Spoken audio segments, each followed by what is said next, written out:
looking at our situation, it's completely different.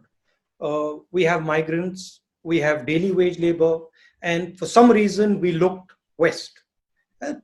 Interesting question to me is, why didn't we look internally for our own solution?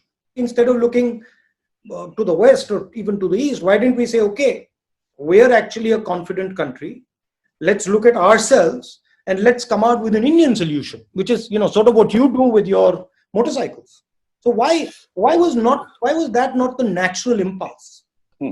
So if you were to kind of have the luxury of going back to middle of March, जब प्रधानमंत्री जी ने पहले वो जनता curfew announce किया, फिर उन्होंने the first lockdown announce किया, if you could go back then, to your mind, how would you have crafted a different roadmap for the last 3 months? Look, hindsight is 2020. Okay, so it's much easier for me to now tell you how I would have crafted it. But what our discussion internally in the Congress party was at the time, that the response has to be decentralized.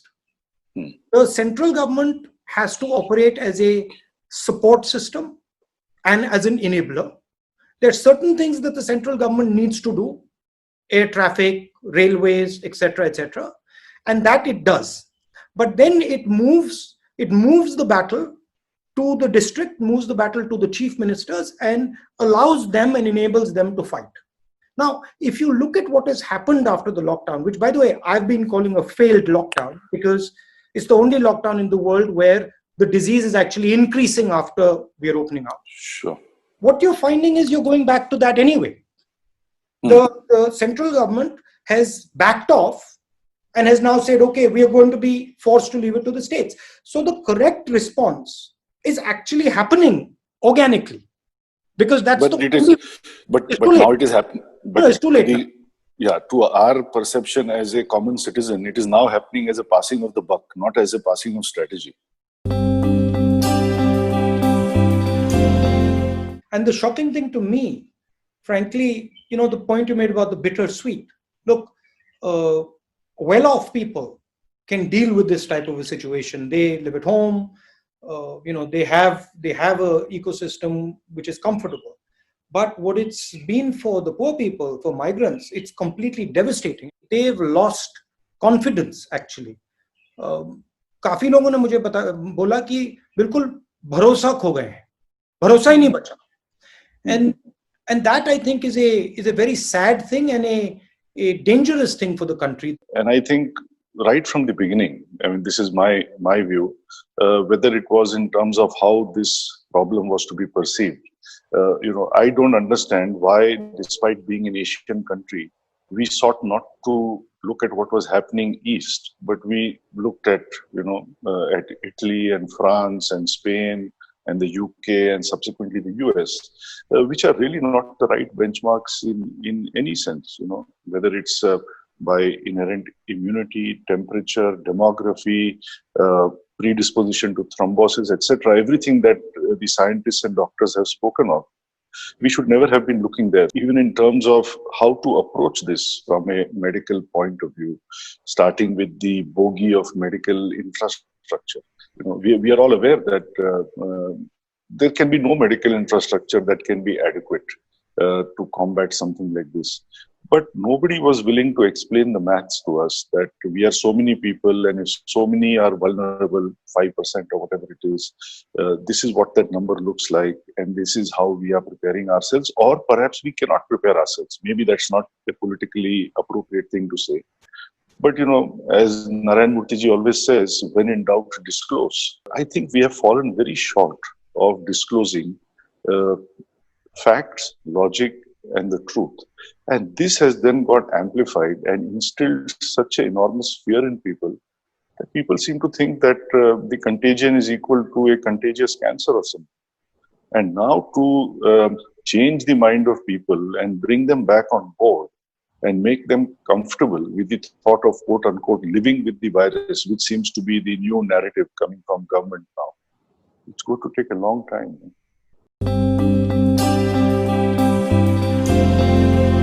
The second aspect of it is, and I think this is absolutely fundamental. I saw what the Germans have done, and what some of the Americans have done, what the Koreans are doing, what the Japanese have done. Massive, massive injection of money to save the economy. And it doesn't matter. Look, I'm speaking to a big business guy. It doesn't matter.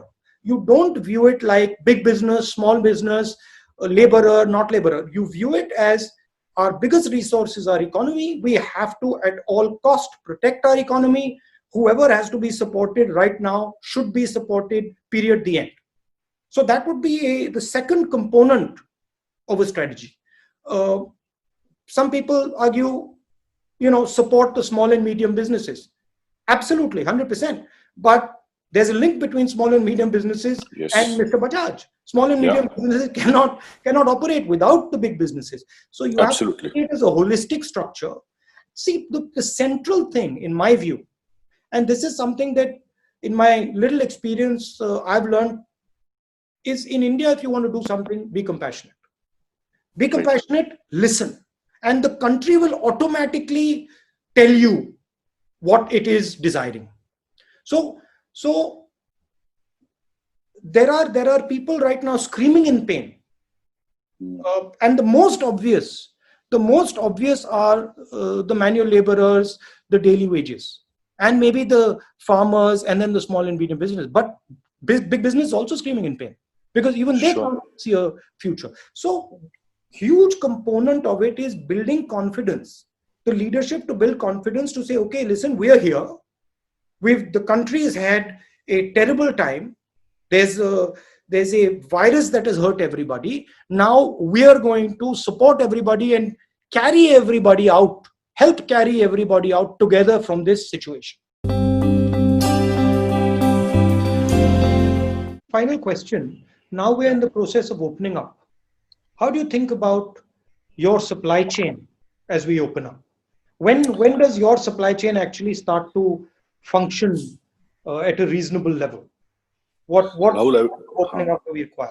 See, I am not seeing that smooth, concerted, rhythmic movement towards unlocking. Yes, I understand, based on what I have heard yesterday also, that we are moving in that direction. But I think a kind of aligned approach that is required.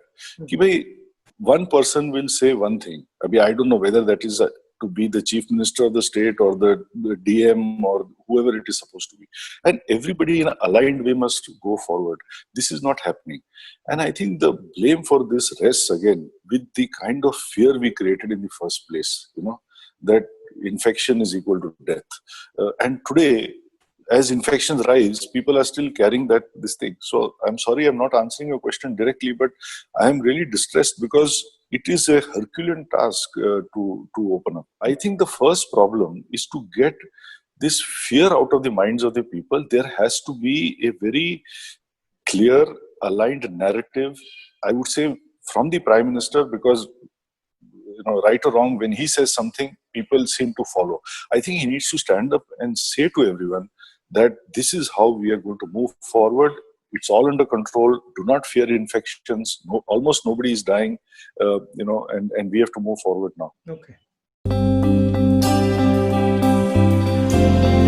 Speaking to some experts and some specialists, and right in the early days of the lockdown, one of them told me, and which stuck in my mind, which he said that, look, realize that the moment you apply a full lockdown, you're changing the nature of the disease.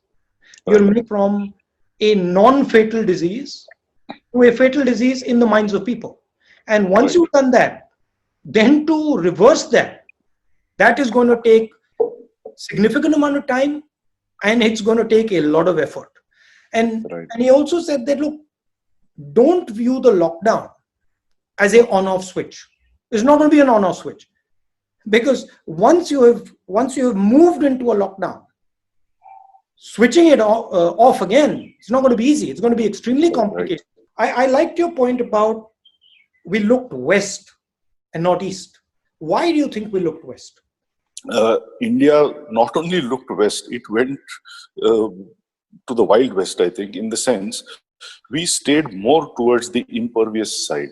We tried to implement a hard lockdown, but which was still porous. So I think we have ended up with the worst of both worlds. On the one hand, a porous virus makes sure that the porous lockdown makes sure that the virus will still exist. And as you said, it is still waiting to hit you when you unlock. So you have not solved that problem. But you have definitely decimated the economy. You flattened the wrong curve.